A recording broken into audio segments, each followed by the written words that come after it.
When I look at the 3 massive manuscript volumes which contain our work for the year 1894, I confess that it is very difficult for me, out of such a wealth of material, to select the cases which are most interesting in themselves and at the same time most conducive to a display of those peculiar powers for which my friend was famous. As I turn over the pages, I see my notes upon the repulsive story of the Red Leech and the terrible death of Crosby the banker. Here also I find an account of the Addleton tragedy and the singular contents of the ancient British barrow. The famous Smith-Mortimer succession case comes also within this period, and so does the tracking and arrest of Harrod, the Boulevard assassin, an exploit which won for Holmes an autograph letter of thanks from the French president and the Order of the Legion of Honor. Each of these would furnish a narrative, but on the whole I am of opinion that none of them unites so many singular points of interest as the episode of Yoxley Old Place, which includes not only the lamentable death of young Willoughby Smith, but also those subsequent developments which threw so curious a light upon the causes of the crime. It was a wild, tempestuous night towards the close of November. Holmes and I sat together in silence all the evening, he engaged with a powerful lens deciphering the remains of the original inscription upon a palimpsest, I deep in a recent treatise upon surgery. Outside the wind howled down Baker Street, while the rain beat fiercely against the windows. It was strange there in the very depths of the town, with 10 miles of man's handiwork on every side of us, to feel the iron grip of nature, and to be conscious that to the huge elemental forces all London was no more than the molehills that dot the fields. I walked to the window and looked out on the deserted street. The occasional lamps gleamed on the expanse of muddy road and shining pavement. A single cab was splashing its way from the Oxford Street end. "Well, Watson, it's as well we have not to turn out tonight," said Holmes, laying aside his lens and rolling up the palimpsest. "I've done enough for one sitting. It is trying work for the eyes. So far as I can make out, it is nothing more exciting than an abbey's accounts dating from the second half of the 15th century. Hullo! Hullo! Hullo! What's this?" Amid the droning of the wind there had come the stamping of a horse's hoofs and the long grind of a wheel as it rasped against the curb.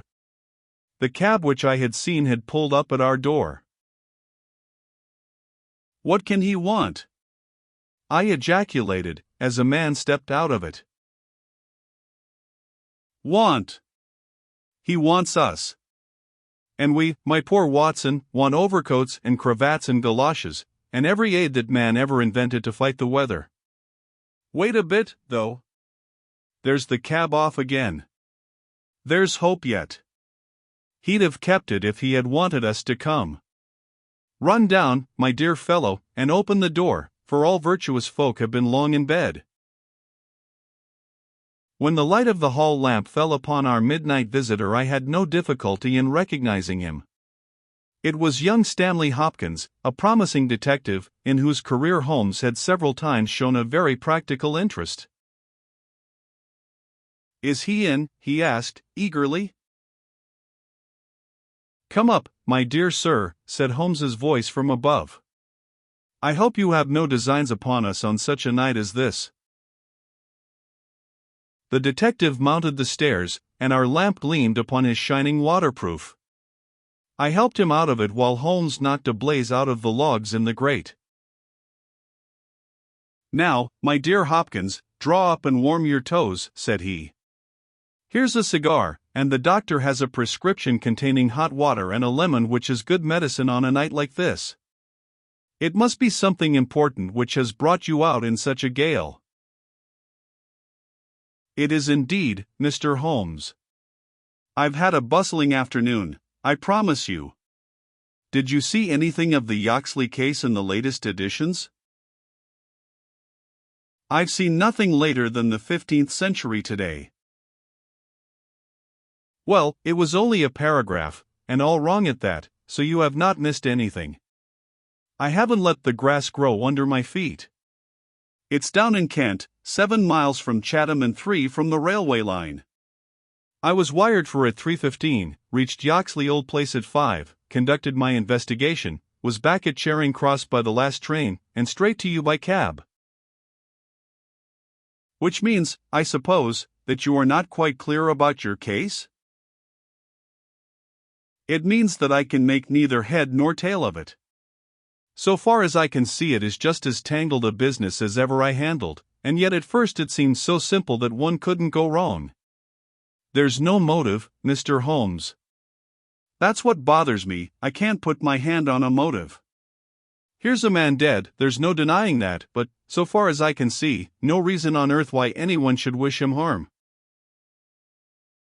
Holmes lit his cigar and leaned back in his chair. "Let us hear about it," said he. "I've got my facts pretty clear," said Stanley Hopkins. "All I want now is to know what they all mean. The story, so far as I can make it out, is like this. Some years ago this country house, Yoxley Old Place, was taken by an elderly man, who gave the name of Professor Coram. He was an invalid, keeping his bed half the time, and the other half hobbling round the house with a stick or being pushed about the grounds by the gardener in a bath chair. He was well liked by the few neighbors who called upon him, and he has the reputation down there of being a very learned man. His household used to consist of an elderly housekeeper, Mrs. Marker, and of a maid, Susan Tarleton. These have both been with him since his arrival, and they seem to be women of excellent character. The professor is writing a learned book, and he found it necessary about a year ago to engage a secretary. The first two that he tried were not successes, but the third, Mr. Willoughby Smith, a very young man straight from the university, seems to have been just what his employer wanted. His work consisted in writing all the morning to the professor's dictation, and he usually spent the evening in hunting up references and passages which bore upon the next day's work. This Willoughby Smith has nothing against him either as a boy at Uppingham or as a young man at Cambridge. I have seen his testimonials, and from the first he was a decent, quiet, hard-working fellow, with no weak spot in him at all. And yet this is the lad who has met his death this morning in the professor's study under circumstances which can point only to murder. The wind howled and screamed at the windows. Holmes and I drew closer to the fire while the young inspector slowly and point by point developed his singular narrative. "If you were to search all England," said he, "I don't suppose you could find a household more self-contained or free from outside influences. Whole weeks would pass and not one of them go past the garden gate. The professor was buried in his work and existed for nothing else. Young Smith knew nobody in the neighborhood, and lived very much as his employer did. The two women had nothing to take them from the house. Mortimer the gardener, who wheels the bath chair, is an army pensioner, an old Crimean man of excellent character. He does not live in the house, but in a 3-roomed cottage at the other end of the garden. Those are the only people that you would find within the grounds of Yoxley Old Place. At the same time, the gate of the garden is 100 yards from the main London to Chatham Road. It opens with a latch, and there is nothing to prevent anyone from walking in. Now I will give you the evidence of Susan Tarleton, who is the only person who can say anything positive about the matter. It was in the forenoon, between 11 and 12. She was engaged at the moment in hanging some curtains in the upstairs front bedroom. Professor Coram was still in bed, for when the weather is bad he seldom rises before midday. The housekeeper was busied with some work in the back of the house. Willoughby Smith had been in his bedroom, which he uses as a sitting room, but the maid heard him at that moment pass along the passage and descend to the study immediately below her. She did not see him, but she says that she could not be mistaken in his quick, firm tread. She did not hear the study door close, but a minute or so later there was a dreadful cry in the room below. It was a wild, hoarse scream, so strange and unnatural that it might have come either from a man or a woman. At the same instant there was a heavy thud, which shook the old house, and then all was silence. The maid stood petrified for a moment, and then, recovering her courage, she ran downstairs. The study door was shut, and she opened it. Inside young Mr. Willoughby Smith was stretched upon the floor. At first she could see no injury, but as she tried to raise him she saw that blood was pouring from the underside of his neck. It was pierced by a very small but very deep wound, which had divided the carotid artery. The instrument with which the injury had been inflicted lay upon the carpet beside him. It was one of those small sealing wax knives to be found on old-fashioned writing tables, with an ivory handle and a stiff blade. It was part of the fittings of the professor's own desk. At first the maid thought that young Smith was already dead, but on pouring some water from the carafe over his forehead he opened his eyes for an instant. "The professor," he murmured, "it was she." The maid is prepared to swear that those were the exact words. He tried desperately to say something else, and he held his right hand up in the air. Then he fell back dead. In the meantime the housekeeper had also arrived upon the scene, but she was just too late to catch the young man's dying words. Leaving Susan with the body, she hurried to the professor's room. He was sitting up in bed horribly agitated, for he had heard enough to convince him that something terrible had occurred. Mrs. Marker is prepared to swear that the professor was still in his nightclothes, and, indeed, it was impossible for him to dress without the help of Mortimer, whose orders were to come at 12 o'clock. The professor declares that he heard the distant cry, but that he knows nothing more. He can give no explanation of the young man's last words. The professor, "It was she," but imagines that they were the outcome of delirium. He believes that Willoughby Smith had not an enemy in the world, and can give no reason for the crime. His first action was to send Mortimer the gardener for the local police. A little later the chief constable sent for me. Nothing was moved before I got there, and strict orders were given that no one should walk upon the paths leading to the house. It was a splendid chance of putting your theories into practice, Mr. Sherlock Holmes. There was really nothing wanting. "Except Mr. Sherlock Holmes," said my companion, with a somewhat bitter smile. "Well, let us hear about it. What sort of job did you make of it?" "I must ask you first, Mr. Holmes, to glance at this rough plan, which will give you a general idea of the position of the professor's study and the various points of the case. It will help you in following my investigation." He unfolded the rough chart, which I here reproduce, and he laid it across Holmes's knee. I rose, and, standing behind Holmes, I studied it over his shoulder. Graphic. It is very rough, of course, and it only deals with the points which seem to me to be essential. All the rest you will see later for yourself. Now, first of all, presuming that the assassin entered the house, how did he or she come in? Undoubtedly by the garden path and the back door, from which there is direct access to the study. Any other way would have been exceedingly complicated. The escape must have also been made along that line, for of the two other exits from the room one was blocked by Susan as she ran downstairs and the other leads straight to the professor's bedroom. I therefore directed my attention at once to the garden path, which was saturated with recent rain and would certainly show any footmarks. My examination showed me that I was dealing with a cautious and expert criminal. No footmarks were to be found on the path.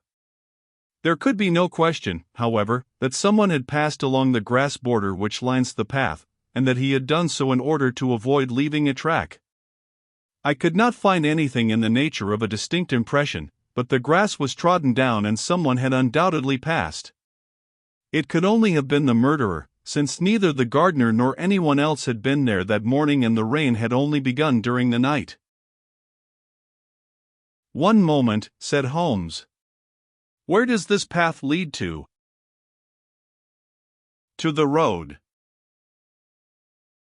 "How long is it?" 100 yards or so. "At the point where the path passes through the gate you could surely pick up the tracks?"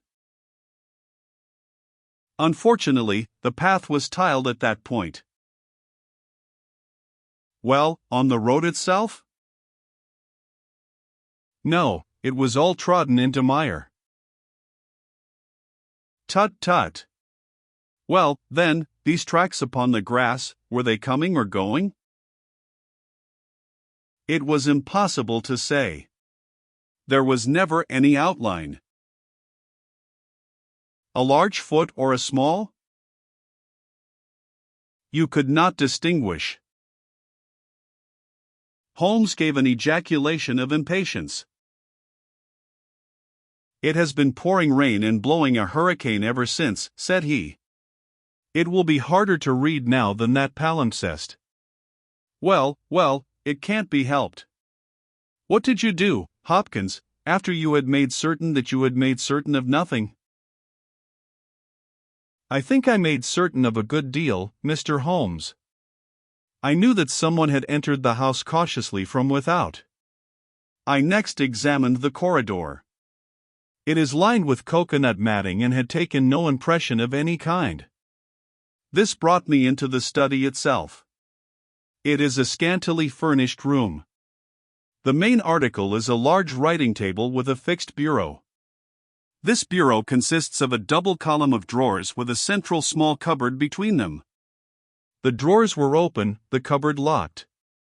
The drawers, it seems, were always open, and nothing of value was kept in them. There were some papers of importance in the cupboard, but there were no signs that this had been tampered with, and the professor assures me that nothing was missing. It is certain that no robbery has been committed. I come now to the body of the young man. It was found near the bureau, and just to the left of it, as marked upon that chart. The stab was on the right side of the neck and from behind forwards, so that it is almost impossible that it could have been self-inflicted. Unless he fell upon the knife, said Holmes. Exactly. The idea crossed my mind. But we found the knife some feet away from the body, so that seems impossible. Then, of course, there are the man's own dying words. And, finally, there was this very important piece of evidence which was found clasped in the dead man's right hand. From his pocket Stanley Hopkins drew a small paper packet. He unfolded it and disclosed a golden pince-nez, with two broken ends of black silk cord dangling from the end of it. Willoughby Smith had excellent sight, he added. There can be no question that this was snatched from the face or the person of the assassin. Sherlock Holmes took the glasses into his hand and examined them with the utmost attention and interest. He held them on his nose, endeavored to read through them, went to the window and stared up the street with them, looked at them most minutely in the full light of the lamp, and finally, with a chuckle, seated himself at the table and wrote a few lines upon a sheet of paper, which he tossed across to Stanley Hopkins. "That's the best I can do for you," said he. "It may prove to be of some use." The astonished detective read the note aloud. It ran as follows. Wanted, a woman of good address, attired like a lady. She has a remarkably thick nose, with eyes which are set close upon either side of it. She has a puckered forehead, a peering expression, and probably rounded shoulders. There are indications that she has had recourse to an optician at least twice during the last few months. As her glasses are of remarkable strength and as opticians are not very numerous, there should be no difficulty in tracing her. Holmes smiled at the astonishment of Hopkins, which must have been reflected upon my features. "Surely my deductions are simplicity itself," said he. "It would be difficult to name any articles which afford a finer field for inference than a pair of glasses, especially so remarkable a pair as these.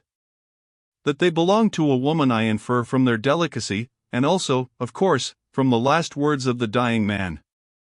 As to her being a person of refinement and well-dressed, they are, as you perceive, handsomely mounted in solid gold, and it is inconceivable that anyone who wore such glasses could be slatternly in other respects.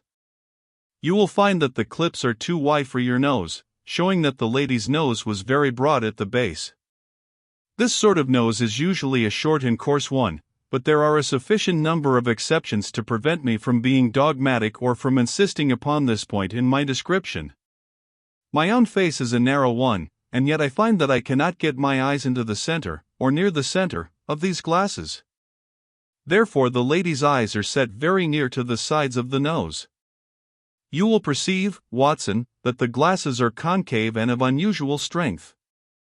A lady whose vision has been so extremely contracted all her life is sure to have the physical characteristics of such vision, which are seen in the forehead, the eyelids, and the shoulders. Yes, I said, I can follow each of your arguments. I confess, however, that I am unable to understand how you arrive at the double visit to the optician. Holmes took the glasses in his hand. You will perceive, he said, that the clips are lined with tiny bands of cork to soften the pressure upon the nose. One of these is discolored and worn to some slight extent, but the other is new. Evidently one has fallen off and been replaced. I should judge that the older of them has not been there more than a few months. They exactly correspond, so I gather that the lady went back to the same establishment for the second. By George, it's marvelous, cried Hopkins, in an ecstasy of admiration. To think that I had all that evidence in my hand and never knew it. I had intended, however, to go the round of the London opticians. Of course you would. Meanwhile, have you anything more to tell us about the case? Nothing, Mr. Holmes. I think that you know as much as I do now, probably more. We have had inquiries made as to any stranger seen on the country roads or at the railway station. We have heard of none. What beats me is the utter want of all object in the crime. Not a ghost of a motive can anyone suggest. Ah! There I am not in a position to help you. But I suppose you want us to come out tomorrow? If it is not asking too much, Mr. Holmes. There's a train from Charing Cross to Chatham at 6 in the morning, and we should be at Yoxley Old Place between 8 and 9. Then we shall take it. Your case has certainly some features of great interest, and I shall be delighted to look into it. Well, it's nearly 1, and we had best get a few hours' sleep. I dare say you can manage all right on the sofa in front of the fire. I'll light my spirit lamp and give you a cup of coffee before we start. The gale had blown itself out next day, but it was a bitter morning when we started upon our journey. We saw the cold winter sun rise over the dreary marshes of the Thames and the long, sullen reaches of the river, which I shall ever associate with our pursuit of the Andaman Islander in the earlier days of our career. After a long and weary journey, we alighted at a small station some miles from Chatham. While a horse was being put into a trap at the local, and we snatched a hurried breakfast, and so we were all ready for business when we at last arrived at Yoxley Old Place. A constable met us at the garden gate. Well, Wilson, any news? No, sir, nothing. No reports of any stranger seen? No, sir. Down at the station they are certain that no stranger either came or went yesterday. Have you had inquiries made at inns and lodgings? Yes, sir, there is no one that we cannot account for. Well, it's only a reasonable walk to Chatham. Anyone might stay there, or take a train without being observed.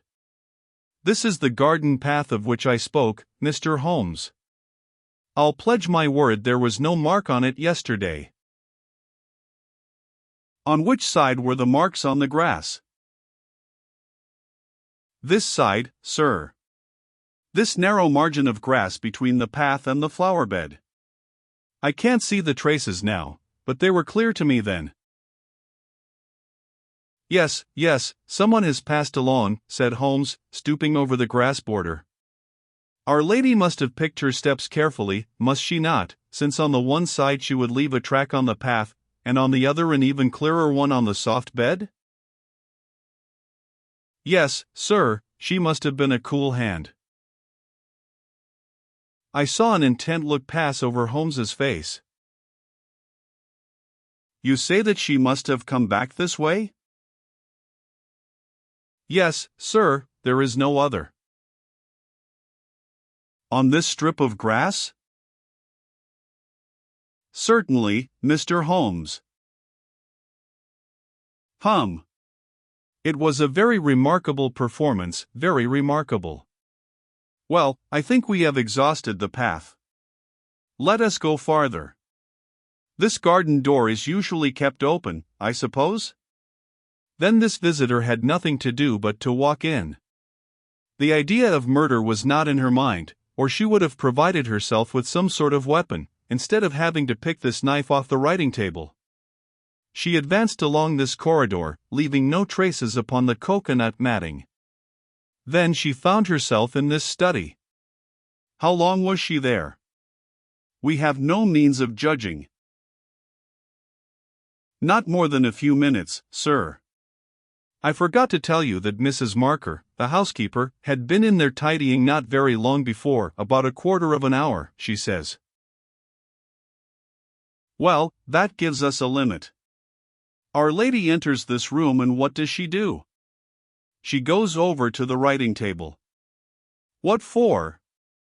Not for anything in the drawers. If there had been anything worth her taking, it would surely have been locked up. No, it was for something in that wooden bureau. Hullo! What is that scratch upon the face of it? Just hold a match, Watson. Why did you not tell me of this, Hopkins? The mark which she was examining began upon the brass work on the right-hand side of the keyhole, and extended for about 4 inches, where it had scratched the varnish from the surface. I noticed it, Mr. Holmes.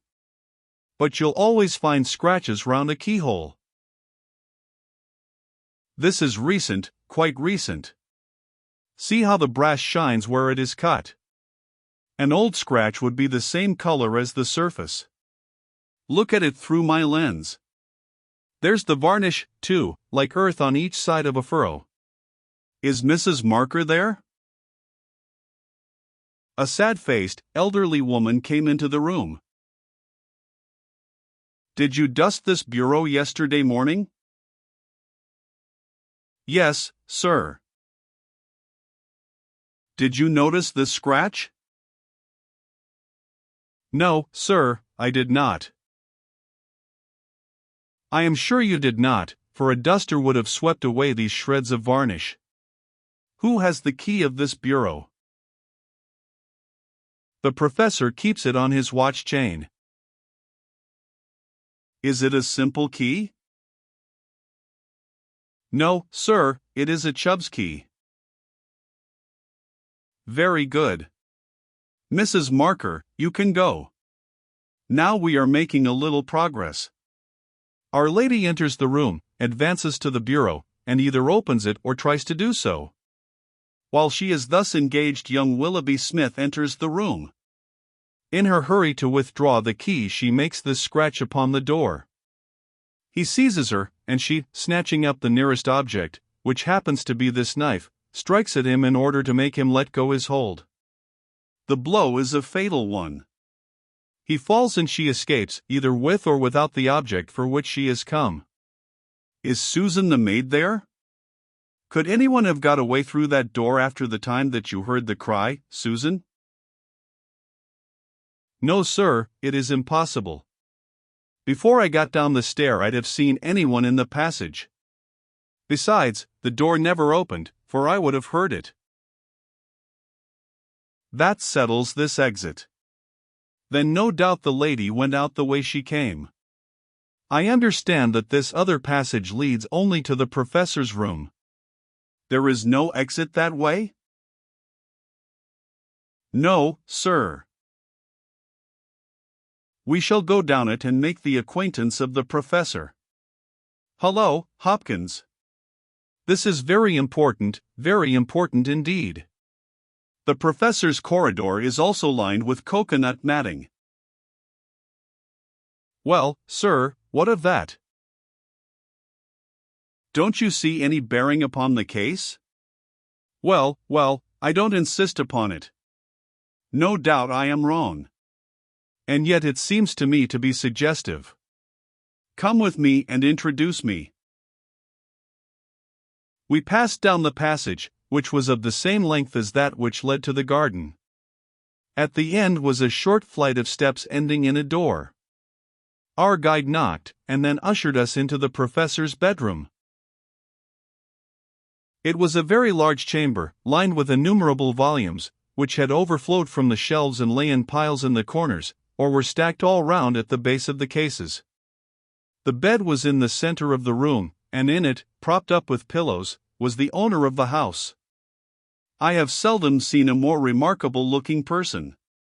It was a gaunt, aquiline face which was turned towards us, with piercing dark eyes, which lurked in deep hollows under overhung and tufted brows.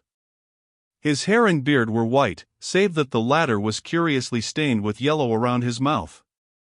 A cigarette glowed amid the tangle of white hair, and the air of the room was fetid with stale tobacco smoke. As he held out his hand to Holmes, I perceived that it also was stained yellow with nicotine. "A smoker, Mr. Holmes," said he, speaking well-chosen English with a curious little mincing accent. "Pray take a cigarette." "And you, sir?"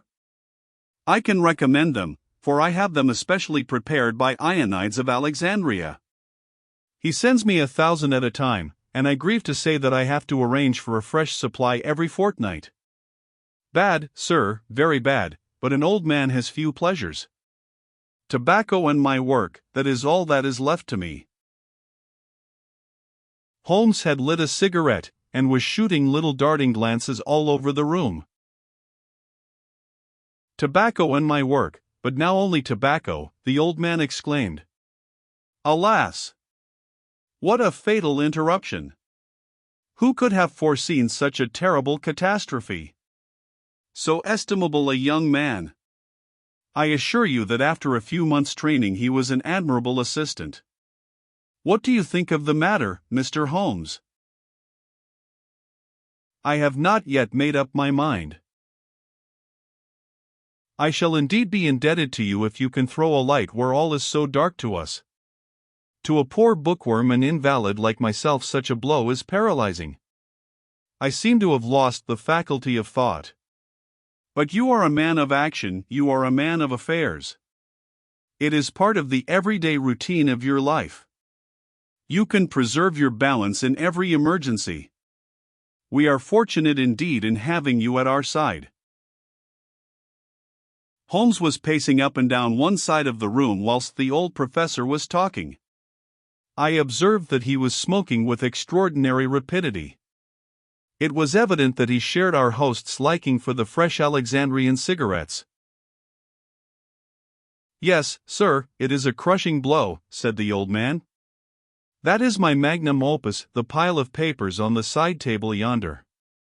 It is my analysis of the documents found in the Coptic monasteries of Syria and Egypt, a work which will cut deep at the very foundations of revealed religion. With my enfeebled health I do not know whether I shall ever be able to complete it now that my assistant has been taken from me. Dear me, Mr. Holmes, why, you are even a quicker smoker than I am myself." Holmes smiled. "I am a connoisseur," said he, taking another cigarette from the box, his fourth, and lighting it from the stub of that which he had finished. "I will not trouble you with any lengthy cross-examination, Professor Coram, since I gather that you were in bed at the time of the crime and could know nothing about it. I would only ask this. What do you imagine that this poor fellow meant by his last words, 'The professor, it was she'?" The professor shook his head. "Susan is a country girl," said he, "and you know the incredible stupidity of that class. I fancy that the poor fellow murmured some incoherent delirious words, and that she twisted them into this meaningless message." "I see. You have no explanation yourself of the tragedy?" "Possibly an accident, possibly, I only breathe it among ourselves, a suicide.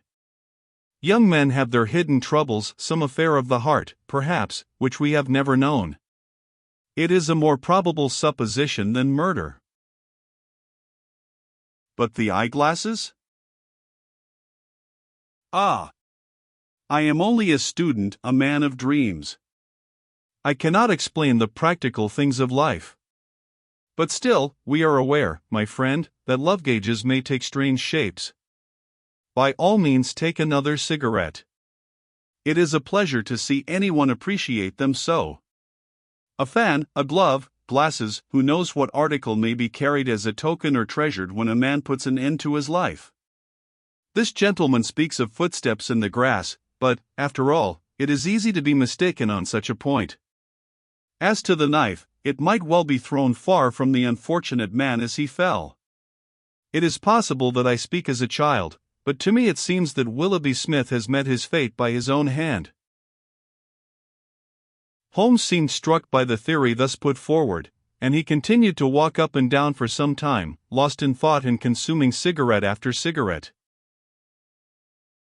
"Tell me, Professor Coram," he said, at last, "what is in that cupboard in the bureau?" "Nothing that would help a thief.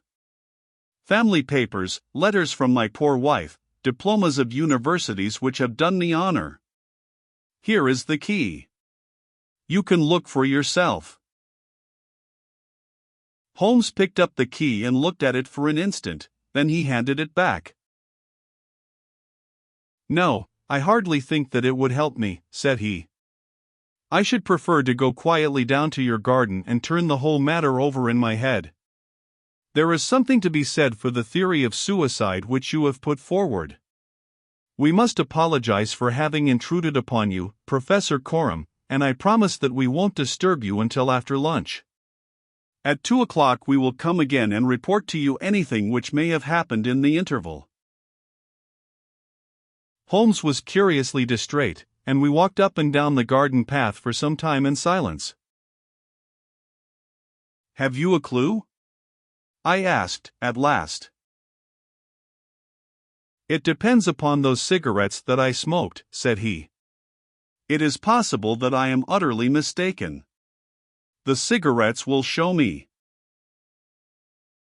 "My dear Holmes," I exclaimed, "how on earth?" Well, you may see for yourself. If not, there's no harm done. Of course, we always have the optician clue to fall back upon, but I take a shortcut when I can get it. Ah, here is the good Mrs. Marker. Let us enjoy 5 minutes of instructive conversation with her." I may have remarked before that Holmes had, when he liked, a peculiarly ingratiating way with women, and that he very readily established terms of confidence with them. In half the time which he had named he had captured the housekeeper's goodwill, and was chatting with her as if he had known her for years. "Yes, Mr. Holmes, it is as you say, sir. He does smoke something terrible. All day and sometimes all night, sir. I've seen that room of a morning, well, sir, you'd have thought it was a London fog. Poor young Mr. Smith, he was a smoker also, but not as bad as the professor. His health, well, I don't know that it's better nor worse for the smoking."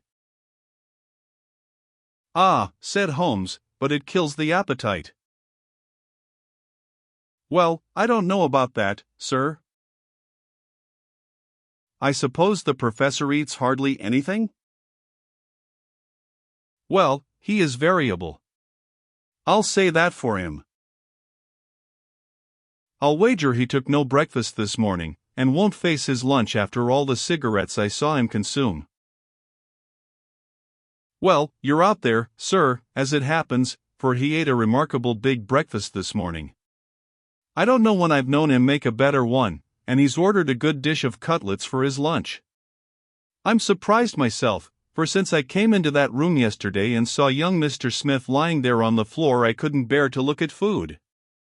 Well, it takes all sorts to make a world, and the professor hasn't let it take his appetite away."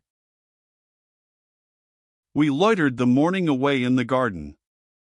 Stanley Hopkins had gone down to the village to look into some rumors of a strange woman who had been seen by some children on the Chatham Road the previous morning.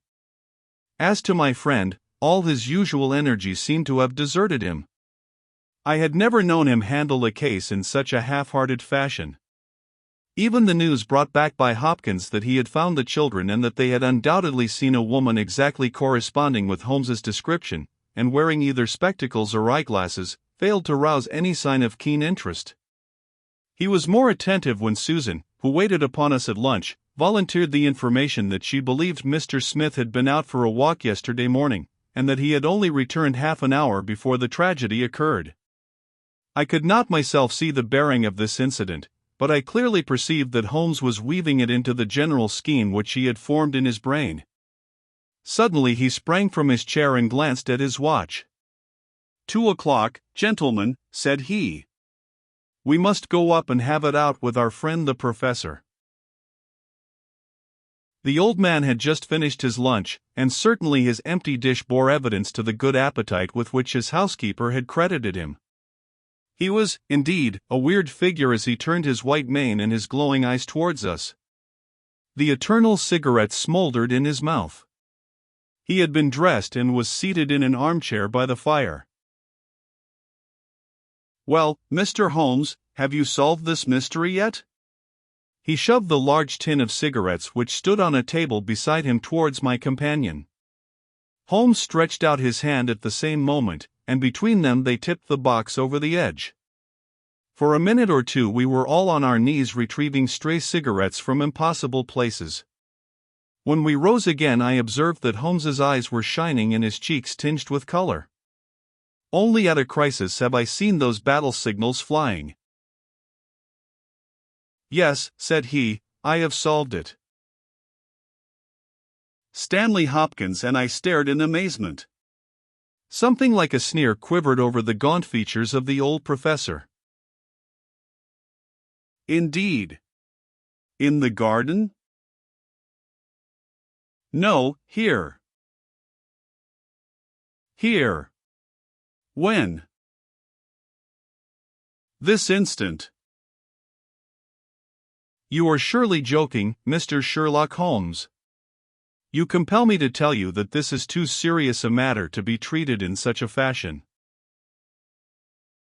I have forged and tested every link of my chain, Professor Coram, and I am sure that it is sound. What your motives are or what exact part you play in this strange business I am not yet able to say. In a few minutes I shall probably hear it from your own lips. Meanwhile I will reconstruct what is past for your benefit, so that you may know the information which I still require. A lady yesterday entered your study. She came with the intention of possessing herself of certain documents which were in your bureau. She had a key of her own. I have had an opportunity of examining yours, and I do not find that slight discoloration which the scratch made upon the varnish would have produced. You were not an accessory, therefore, and she came, so far as I can read the evidence, without your knowledge to rob you. The professor blew a cloud from his lips. This is most interesting and instructive, said he. Have you no more to add? Surely, having traced this lady so far, you can also say what has become of her. I will endeavor to do so. In the first place she was seized by your secretary, and stabbed him in order to escape. This catastrophe I am inclined to regard as an unhappy accident, for I am convinced that the lady had no intention of inflicting so grievous an injury. An assassin does not come unarmed. Horrified by what she had done, she rushed wildly away from the scene of the tragedy. Unfortunately for her, she had lost her glasses in the scuffle, and as she was extremely short-sighted, she was really helpless without them. She ran down a corridor, which she imagined to be that by which she had come. Both were lined with coconut matting, and it was only when it was too late that she understood that she had taken the wrong passage and that her retreat was cut off behind her. What was she to do? She could not go back. She could not remain where she was. She must go on. She went on. She mounted a stair, pushed open a door, and found herself in your room. The old man sat with his mouth open, staring wildly at Holmes. Amazement and fear were stamped upon his expressive features. Now, with an effort, he shrugged his shoulders and burst into insincere laughter. All very fine, Mr. Holmes, said he. But there is one little flaw in your splendid theory. I was myself in my room, and I never left it during the day. I am aware of that, Professor Coram. And you mean to say that I could lie upon that bed and not be aware that a woman had entered my room? I never said so. You were aware of it. You spoke with her. You recognized her. You aided her to escape. Again the professor burst into high-keyed laughter. He had risen to his feet and his eyes glowed like embers. You are mad, he cried. You are talking insanely. I helped her to escape? Where is she now? She is there, said Holmes, and he pointed to a high bookcase in the corner of the room. I saw the old man throw up his arms, a terrible convulsion passed over his grim face, and he fell back in his chair. At the same instant the bookcase at which Holmes pointed swung round upon a hinge, and a woman rushed out into the room. You are right, she cried, in a strange foreign voice. You are right. I am here. She was brown with the dust and draped with the cobwebs which had come from the walls of her hiding place. Her face, too, was streaked with grime, and at the best she could never have been handsome, for she had the exact physical characteristics which Holmes had divined, with, in addition, a long and obstinate chin. What with her natural blindness, and what with the change from dark to light, she stood as one dazed, blinking about her to see where and who we were. And yet, in spite of all these disadvantages, there was a certain nobility in the woman's bearing, a gallantry in the defiant chin and in the upraised head, which compelled something of respect and admiration. Stanley Hopkins had laid his hand upon her arm and claimed her as his prisoner, but she waved him aside gently, and yet with an overmastering dignity which compelled obedience. The old man lay back in his chair, with a twitching face, and stared at her with brooding eyes. Yes, sir, I am your prisoner, she said. From where I stood I could hear everything, and I know that you have learned the truth. I confess it all. It was I who killed the young man. But you are right, you who say it was an accident. I did not even know that it was a knife which I held in my hand, for in my despair I snatched anything from the table and struck at him to make him let me go. It is the truth that I tell. Madam, said Holmes, I am sure that it is the truth. I fear that you are far from well. She had turned a dreadful color, the more ghastly under the dark dust streaks upon her face. She seated herself on the side of the bed, then she resumed. I have only a little time here, she said, but I would have you to know the whole truth. I am this man's wife. He is not an Englishman. He is a Russian. His name I will not tell. For the first time the old man stirred. God bless you, Anna, he cried. God bless you. She cast a look of the deepest disdain in his direction. Why should you cling so hard to that wretched life of yours, Sergius, said she. It has done harm to many and good to none, not even to yourself. However, it is not for me to cause the frail thread to be snapped before God's time. I have enough already upon my soul since I crossed the threshold of this cursed house. But I must speak or I shall be too late. I have said, gentlemen, that I am this man's wife. He was 50 and I a foolish girl of 20 when we married. It was in a city of Russia, a university, I will not name the place. God bless you, Anna, murmured the old man again. We were reformers, revolutionists, nihilists, you understand. He and I and many more. Then there came a time of trouble, a police officer was killed, many were arrested, evidence was wanted, and in order to save his own life and to earn a great reward my husband betrayed his own wife and his companions. Yes, we were all arrested upon his confession. Some of us found our way to the gallows and some to Siberia. I was among these last, but my term was not for life. My husband came to England with his ill-gotten gains, and has lived in quiet ever since, knowing well that if the Brotherhood knew where he was not a week would pass before justice would be done. The old man reached out a trembling hand and helped himself to a cigarette. "I am in your hands, Anna," said he. "You were always good to me." "I have not yet told you the height of his villainy," said she. "Among our comrades of the order there was one who was the friend of my heart. He was noble, unselfish, loving all that my husband was not. He hated violence. We were all guilty, if that is guilt, but he was not. He wrote forever dissuading us from such a course. These letters would have saved him. So would my diary, in which from day to day I had entered both my feelings towards him and the view which each of us had taken. My husband found and kept both diary and letters. He hid them, and he tried hard to swear away the young man's life. In this he failed, but Alexis was sent a convict to Siberia, where now, at this moment, he works in a salt mine. Think of that, you villain, now, at this very moment, Alexis, a man whose name you are not worthy to speak, works and lives like a slave, and yet I have your life in my hands and I let you go." "You were always a noble woman, Anna," said the old man, puffing at his cigarette. She had risen, but she fell back again with a little cry of pain. "I must finish," she said.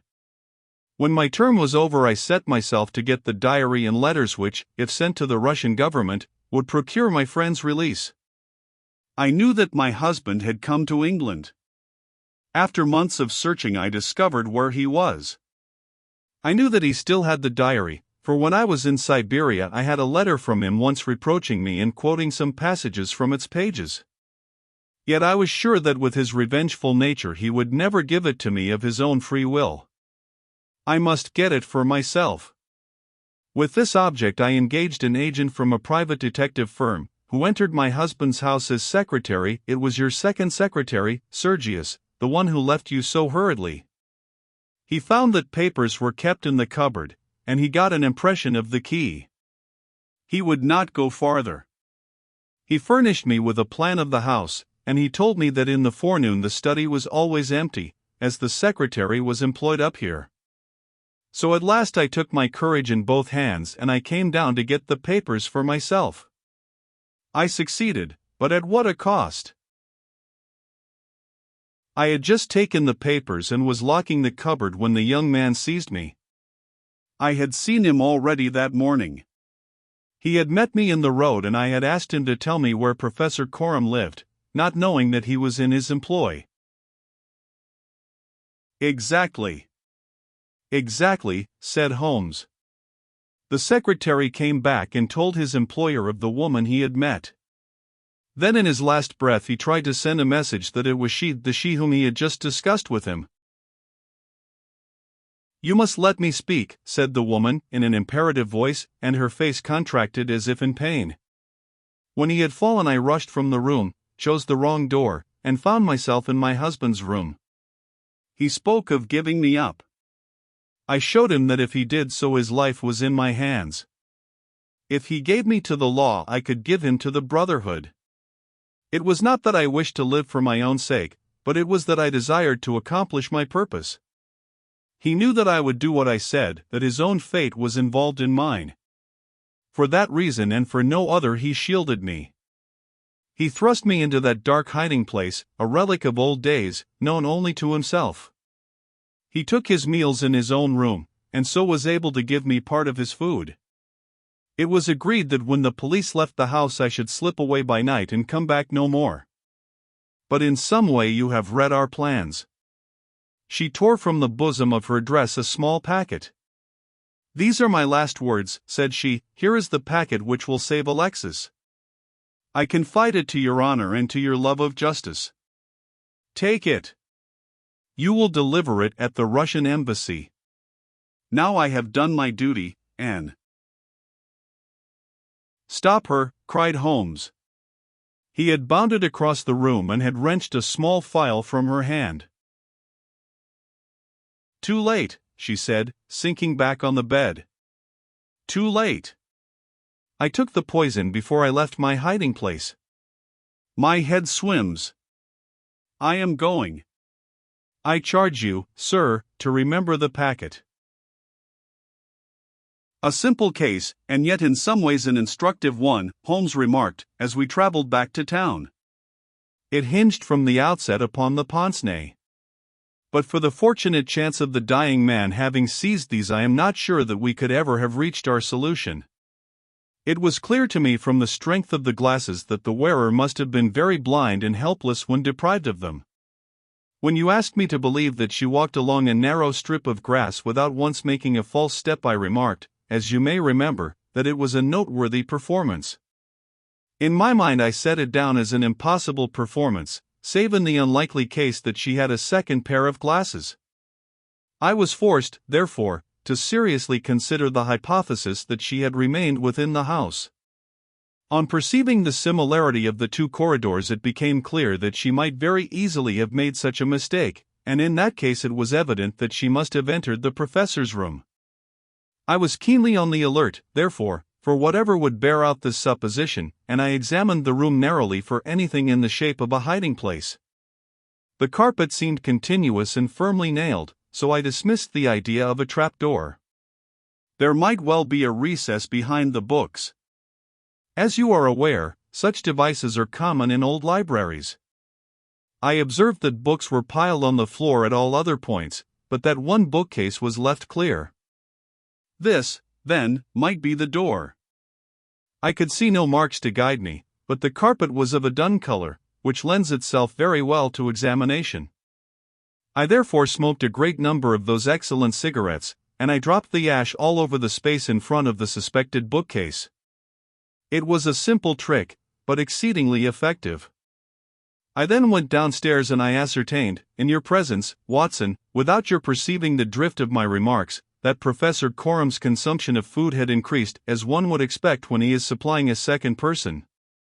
We then ascended to the room again, when, by upsetting the cigarette box, I obtained a very excellent view of the floor, and was able to see quite clearly, from the traces upon the cigarette ash, that the prisoner had, in our absence, come out from her retreat. Well, Hopkins, here we are at Charing Cross, and I congratulate you on having brought your case to a successful conclusion. You are going to headquarters, no doubt.